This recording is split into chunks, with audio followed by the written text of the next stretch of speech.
NASA astronaut Peggy Whitson is on track to break the U.S. record for most cumulative days in space on Monday. To help celebrate her 535 days, the space agency has announced she'll receive a congratulatory call from President Trump. The Trump administration has yet to define exactly what it wants from NASA, and we still don't know who President Trump will nominate to lead the agency. So what can we glean about what NASA will look like under Trump? Lori Garver is former deputy administrator of NASA from 2009 to 2013. Now she's general manager of the Airline Pilots Association. Lori, welcome to Here and Now. Thank you. It's great to be here, Jeremy. And let's start with the leadership of NASA. The current administrator is an acting administrator, Robert Lightfoot, who has spent his career with the agency, starting as a tech engineer in 1989. We still don't know who President Trump will nominate to be NASA's administrator.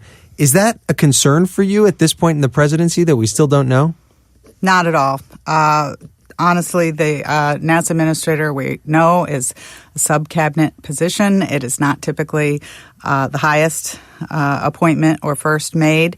In the Obama administration, when I came in, although I was asked by the administration to serve as deputy in February, that was not public announced until May, and I was confirmed along with the head of NASA in July. So they would be ahead of schedule if they were doing it now. But do you have a sense at this point of what Trump wants to do with NASA? I don't think we have much of a sense. We have some signals based on different people that have been advisors, both to the campaign as well as to the administration. We had their transition team and beachhead team, and typical to other agencies, there's been some shakeups, and it's difficult to know sort of who is speaking on behalf of President Trump for NASA. I don't want to say that we don't know who's running NASA, because Robert Lightfoot is running NASA. He's the acting administrator. We had an acting administrator last round for 5 months, and NASA's in good hands. It tends not to be too partisan, and I think there are signals from the Trump administration that there's a lot of good that they want to continue at NASA. But there are also signals of proposed cuts to NASA's budget, including to its Earth Science program. First of all, tell us what that program does and why you think the Trump administration wants to cut it.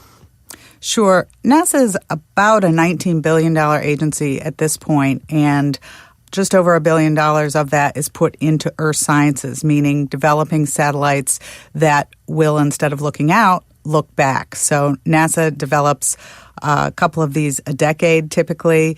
The data is used by climate scientists as well as taken over by NOAA operationally over time. So it's an important aspect of what NASA does. It's an important aspect of how we keep an eye on our planet and adapt to change. And so it is pretty disturbing to the communities that it would be cut.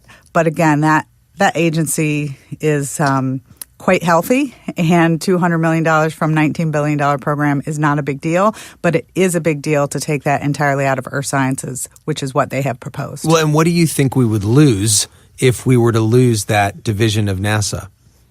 Well, it's not the whole division, but what they do is develop the cutting-edge satellites that we are going to be utilizing in the future for data on protecting our planet from, whether you believe this is human-induced or not. We do have a changing climate. Some of this is even weather. I mean, it boggles the mind to think that you wouldn't want the data. People can disagree about the policy reacting to it, but of course, it seems like we would want to be gathering the data. Another area of NASA's budget that the Trump administration has proposed cutting, in this case entirely, is the NASA education program. What does that do, and why is it important, do you think?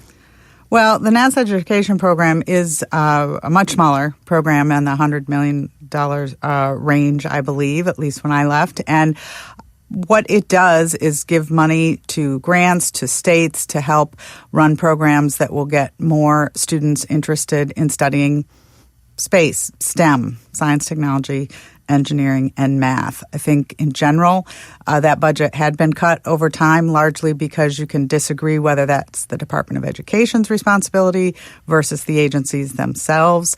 But in general, that money is used in schools, all levels, elementary through postgraduate. But I used to argue a lot of the $19 billion is for the purpose of education in the sense that we all grow up looking at the achievements of this agency and being inspired by it. And I think as long as we continue to be able to do that in a space agency, you're moving the ball forward. Does anything that you've heard from the Trump administration lead you to believe that we are moving in any different direction than a privatization of space exploration in this country, which has been going on for a while now? Yeah, I don't think the Trump administration has decided that they are going to do that any more than the Obama administration had, and the Bush administration before that. You know, we are on a path as this country is capitalist that the government shouldn't be interfering with the private sector. We shouldn't be competing with them. We should be allowing them to innovate and lower costs, and that is something that is being done in the space program.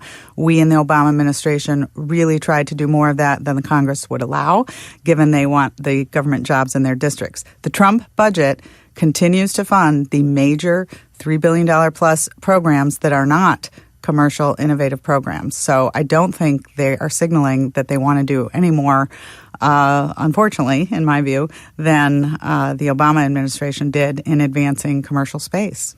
There are critics that say the Obama administration accomplished little for NASA. In February, Tom Stafford, who flew on Apollo 10, said, quote, "We had 8 years of lost opportunities. We have seen the consequences of failure to carry out long-term objectives." How do you respond to that criticism? Sure. Where you sit depends on where you stand. I mean, Tom Stafford went to the moon. He is an American hero. And a lot of those astronauts, they want to go back to the moon. They would like this to be a fully government-owned and operated system. And they were not supportive of more innovative ways to get into space. And that's unfortunate because it really caused a lot of concern in Congress, and the industry that is already making billions off of the NASA programs, of course, are very reluctant to let any of that go. So there is in the government a lot of momentum for the status quo, and people are very invested in that. So we did not make as many advancements in the Obama administration for NASA as I would have liked, but I believe that the reasons are because there were people like Tom Stafford who fought those changes and who are holding NASA back. Lori Garver, what would be your most important piece of advice for the Trump administration when it comes to NASA? Be all in. I think in the Obama administration, there were a lot of very consistent policies that extended from the Bush administration, and had they backed those policies with a stronger political support, we could have gotten farther. I think in the Trump administration, they have some of these innovative ideas. Newt Gingrich has been an advisor of the president, if he is still doing that, allowing NASA to really become, again, a force that stands up to the status quo and does innovative new things. That's what we have NASA for. What would you say is the last truly inspirational thing that NASA did? What inspired you that they've done recently? Oh, my goodness. NASA's done things nearly every day.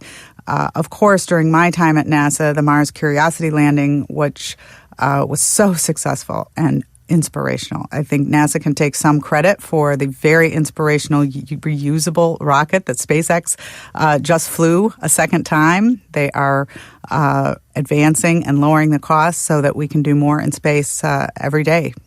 That's Lori Garver, who is the former deputy administrator of NASA under President Obama. She's now general manager of the Airline Pilots Association. Lori, thanks for joining us. Thank you, Jeremy. Good to be here.